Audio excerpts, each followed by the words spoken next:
যারা ছবি তুলতে ভালোবাসো, মানে এটা সবাই ভালোবাসে, আমিও ভালোবাসি, এই জন্য জায়গা দেখে বসে পড়েছি, মানে সেরকম প্লেস পেয়ে যাবে।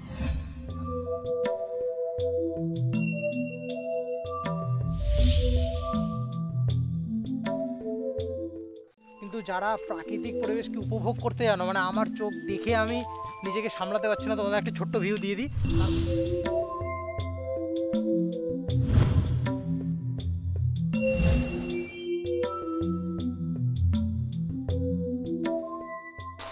আস্তে আস্তে আস্তে আস্তে।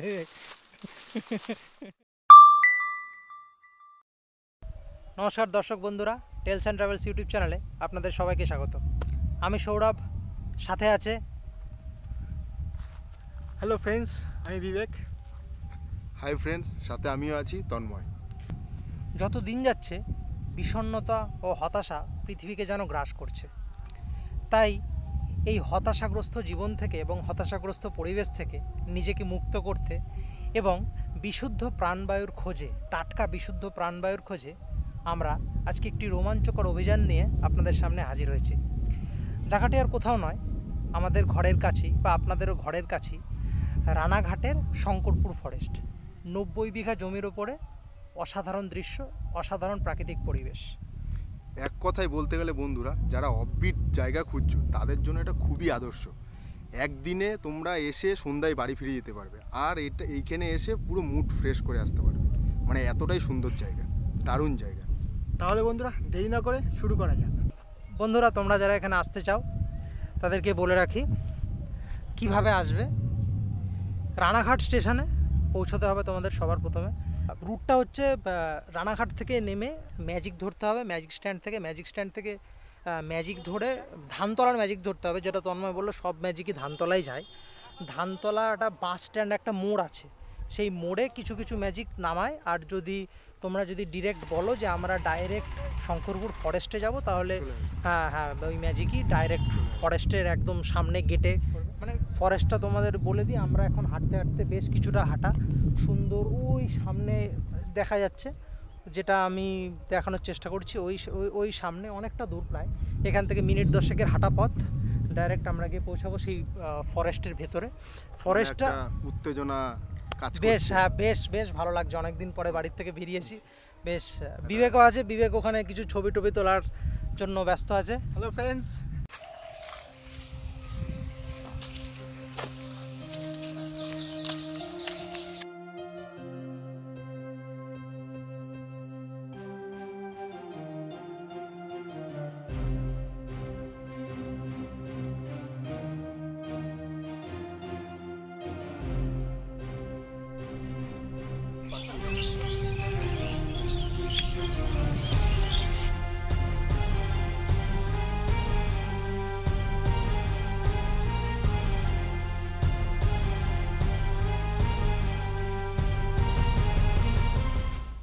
আমাদের একটু আশেপাশের পরিবেশটা দেখাবো। আমরা ভেতরে যাচ্ছি ফরেস্টের মধ্যে। ভেতরটা যেটা বলেছি বারবার একটা কথা বলি, সবার হয়তো এই অ্যাডভেঞ্চার পছন্দ নয় বা সবাই এরকম জিনিসপত্র ভালোবাসো না তোমরা, কিন্তু যারা প্রাকৃতিক পরিবেশকে উপভোগ করতে জানো, মানে আমার চোখ দেখে আমি নিজেকে সামলাতে পারছি না, তোমাদের একটা ছোট্ট ভিউ দিয়ে দিই, তারপরে তো ভিডিওতে অসাধারণ থাকছেই। ভিডিওটা ভিউটা একটুখানি দেখে নাও চট করে। ওয়াও, সত্যি বাড়ির আশেপাশে এরকম জায়গা আছে, আমরা কিন্তু জানতামই না। আমি বলতে চাইছিলাম, হ্যাঁ তন্ময় চলে আসো। যে যারা জঙ্গল ভালোবাসো বা ভালোবাসেন তাদের কাছে খুবই ভালো লাগে।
বড় এরিয়া তোমাদের কারোর মনে হতেই পারে যে এখানে কি পিকনিক টিকনিক হয় না। আমরাও জিজ্ঞেস করেছিলাম একজন লোকালকে, এখানে স্থানীয় একজনকে, তো তিনি বললেন যে পিকনিক এখানে হতো আগে, কিন্তু বেশ কিছু মানে মানুষেরই সৃষ্টি করা বিভিন্ন রকম ছেলেদের উৎপাতে পিকনিকটা এখন বন্ধ হয়ে গেছে পুরোপুরি, সম্পূর্ণ কোনো রকমভাবে পিকনিক করা যায় না। আর এই পুরো ফরেস্টটা পাহাড়ে দেওয়ার জন্য গার্ড আছে, তারা দেখাশোনা করেন। ভয় পেয়ে গেছিলাম, ওখানে জঙ্গল নড়ছিল, বিবেক ভেবেছে বিবেক কি আছে, বিবেক কি দেখলেন? গরু গরু ভয় পেয়ে গেছিলাম, একটু জঙ্গলটা নড়ছে তো, যে বাঘ সিংহ ফিংহ আসলো নাকি আবার।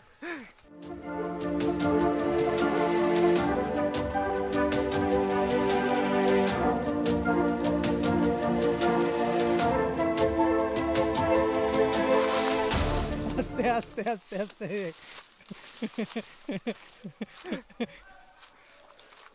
বন্ধুরা এই জঙ্গলে আসলে খুব সাবধানে চলাফেরা করবেন, তাহলে দেখতেই পারলেন। তবে বন্ধুরা, তোমরা যারা জঙ্গল সাফারি পছন্দ করো তারা কিছুটা সময় বন্য হয়ে এই শান্ত জঙ্গলের সদস্য হতে পারবেন। পড়ে গেছে। তবে এখানে কোনো বন্য প্রাণী নেই, এখানে রয়েছে নাম না জানা অজানা বৃক্ষের সমাহার, আর পাখির কলতান, আর রয়েছে ঝিঝি পোকার ডাক। আমি হলক করে বলতে পারি এই শঙ্করপুর ফরেস্ট আপনাদের নিরাশ করবে না, অবশ্যই ভালো লাগবে।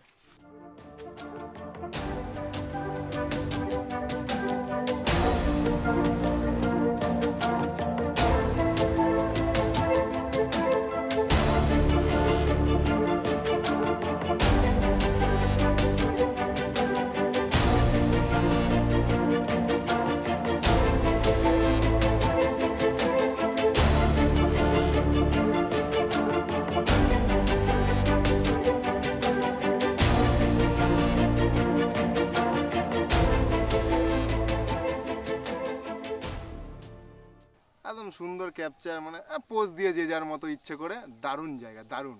আমি যেহেতু ছবি তুলতে ভালোবাসি তাই শার্ট করে বসে বললাম, ভাই বললো ঠিক আছে একটা ছোট শট হয়ে যাক। দারুণ জায়গা, মানে ছবি তোলার জন্য বেস্ট। ভিডিওটা দেখতে থাকো, মানে তোমরা বুঝতে পারবে যে তোমরা যদি আসো, মানে মানে ভাষা পাচ্ছি না আমি যে কি বলবো। আমিও তাই বলছি, মানে সত্যি মানে ভাষা হারিয়ে ফেলছি, আর কিছু বলতে পারছি না। মানে হয়তো অনেকেই আছেন বা আছো যারা পছন্দ করো না জঙ্গল টঙ্গল বা এরকম একটু গভীর জায়গায়, চাও একটুখানি লোকজনের মধ্যে থাকতে বা লোকজন যেখানে যায় সচরাচর সেখানে যেতে, কিন্তু এটা এটা এটা পুরো অফবিট জায়গা। এটা হচ্ছে পুরো, আমি বলতে পারি মানে নিরিবিলি যদি কেউ চাও যে তুমি একা এসে কাটা বা বসবে, এই যে দেখিয়ে দিলাম আমি, মানে একা এসে তুমি 1 ঘন্টা বসে থাকো, যে তোমার ডিপ্রেশন আছে সেটা তুমি কাটাতে পারো। সত্যি মানে আমি দারুণ জায়গা। মানে আমি তন্ময় বলতে যাই, আমি আশা করি তুই হয়তো আমার সঙ্গে একমত হবি, যে মানে কি বলবো, মানে আমি বলতে চাই যে এই জায়গাটার খোঁজ যারা না পাবে, মানে এই জায়গাটা একবার আমার মনে হয় আসা উচিত। মানে যে খোঁজ পাবে না মনে হবে যে মুখের সামনে থেকে মিষ্টি কেড়ে নিল, এমন একটা সত্যি সত্যি মানে মানে সত্যি। আর যারা আরেকটা কথা, যারা গ্রামাঞ্চলে থাকো তাদের তো হয়তো আশা করি এরকম 2-1 জায়গায় বা জঙ্গলে যাওয়ার অভিজ্ঞতা আছে, কিন্তু যারা তোমরা শহরে থাকো, শহরাঞ্চলের লোক, তাদের তো মাস্ট এটা আসতেই উচিত। মানে যারা গাছের মানে ছোঁয়াই নেই, যে গাছ বলতে কি বা জঙ্গল এত ঘন, মানে তারা যদি আসো মানে খুবই আনন্দ পাবে। তো বন্ধুরা, আমাদের জঙ্গল সাফারি অভিযান প্রায় শেষের দিকে। এরপর আমরা যাব কুলগাছিয়া মন্দির। আর তোমাদের একটা কথা বলে রাখি, আমরা এই পুরো শঙ্করপুর ফরেস্টটা কিন্তু কভার করতে পারিনি, মানে পুরো শঙ্করপুর ফরেস্টটা কিন্তু আমরা পুরোটা ঘুরতে পারিনি, কারণ এত 90 বিঘার উপরে ফরেস্টটা যেটা বলেছি, তো সেই জন্য এটা খুব সীমিত সময়ের মধ্যে করা সম্ভব নয়। তোমরা এখানে আসতে চাইলে অবশ্যই সময় হাতে নিয়ে আসবে, 4-5 ঘন্টা তো লাগবেই। যদি ভোরবেলা ফাস্টফুড খাবার অবশ্যই নিয়ে আসবে, হ্যাঁ কিছু খাবার সাথে থাকবে, জলটা নিয়ে আসবে, কারণ এখানে আশেপাশে কিছুই সেরকম পাওয়া যায় না। আর আমরা ফরেস্ট থেকে বেরিয়ে যাচ্ছি এখন, কুলগাছিয়া মন্দিরে যাব, যেটা বললাম। টেলস অ্যান্ড ট্রাভেলসে তোমরা পরবর্তীতে আরো দারুণ দারুণ ভিডিও পাবে, মানে সেটার জন্য আমরা কাজ করছি আর কি। মানে লাইক সাবস্ক্রাইব করে রাখো।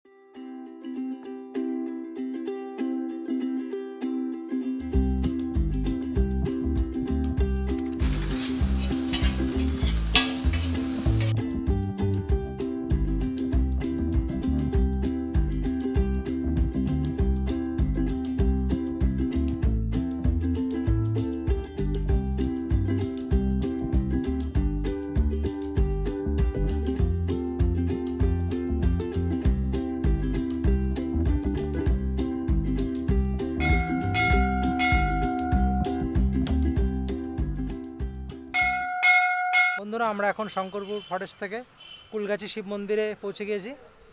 তন্ময়, এবং আমরা ওখান থেকে টোটো ধরে মানে জাস্ট আমাদের কিছুক্ষণ ওয়েট করতে হয়েছিল টোটোর জন্য, এবং টোটো ধরে মানে 1 ঘন্টা লেগেছিল, একটু বেশি টাইম, রাস্তা একটু খারাপ আছে, তা আমরা 1 ঘন্টা টাইম অতিক্রম করে এখানে পৌঁছে গেছি। আর আমি আমার লাইফে বহু মন্দির দেখেছি, কিন্তু এই জলাশয়ের মধ্যে এরকম একটা এত সুন্দর শিব মন্দির আমি এবার ওই লাইফে প্রথম আর কি ফার্স্ট। আর সত্যি খুব সুন্দর মন্দিরটা। আপনারা সন্ধ্যাবেলায় আসলে এখানে ধূপকাঠি দিয়ে শিব মন্দিরে পুজো দিতে পারে, ঠিক। এখানে সব ব্যবস্থা রয়েছে। যে আর দুটো তিনটে কথা বলার আছে আমার, সেটা হচ্ছে এই মন্দিরটা অনেকটা বিহারের পাওয়াপুরি মন্দিরের আদলে তৈরি। পাওয়াপুরি জৈন মন্দির আছে একটা বিহারে, সেখানকার আদলে ওরকম অনেকটা দেখতে লাগে, মানে সেটার মতনই পুরো একদম স্ট্রাকচারে আর কি বানানো, কিন্তু এটা আদৌ এটা শিব মন্দির। এটা এটা এটা এটা এটা বিহারের জৈন মন্দির নয়, এটা শিব মন্দির। এটা শিব মন্দির। আর শিব মন্দিরটি যেটা মানে আশপাশটা দেখতে পাচ্ছ তোমরা,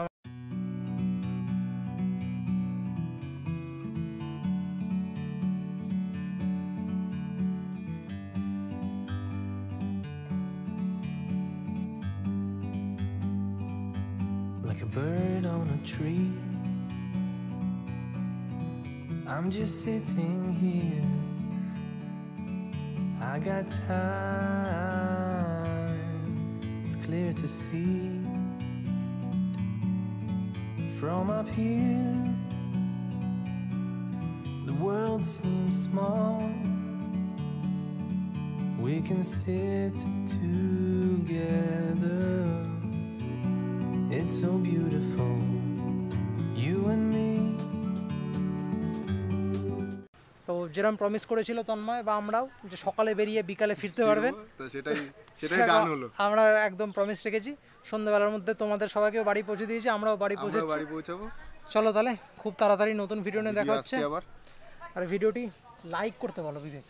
হ্যাঁ, তোমরা ভিডিওটি যদি ভালো লাগে অবশ্যই লাইক করবে, আর সব থেকে লাইকের থেকে শেয়ার করবে ভিডিওটি। ভিডিও হ্যাঁ তোমাদের নিজের বন্ধু বান্ধব আত্মীয় বা যত চেনাশোনা লোক আছে কিংবা ইনস্টাগ্রাম সবার মানে সবার মধ্যে দিয়ে শেয়ার করবে ভিডিও। হ্যাঁ, ভিডিওটা শেয়ার করো। আর অবশ্যই হ্যাঁ, আরেকটা কথা, ভিডিওটি ভালো লাগলে অবশ্যই আপনাদের ওপিনিয়নটা জানাবে যে আপনাদের এই ভিডিওটি কেমন লাগলো। জায়গাটা সম্পর্কে কমেন্ট করে জানাও। অবশ্যই। আর নতুন যারা আসতে চাইছে এরকম জায়গা বা নতুন কোনো অফবিট প্লেস খুঁজছো, তাদের জন্য এটা আইডিয়াল জায়গা। অবশ্যই এসো, একদিন কাটিয়েছো, খুব ভালো লাগবে। ভিডিওটি লাইক করো, শেয়ার করো, কমেন্ট করো, সাবস্ক্রাইব করতে ভুলো না। নতুন ভিডিও নিয়ে খুব তাড়াতাড়ি দেখা হচ্ছে। Good bye, take care. Meant to be in the great outdoors, forever free.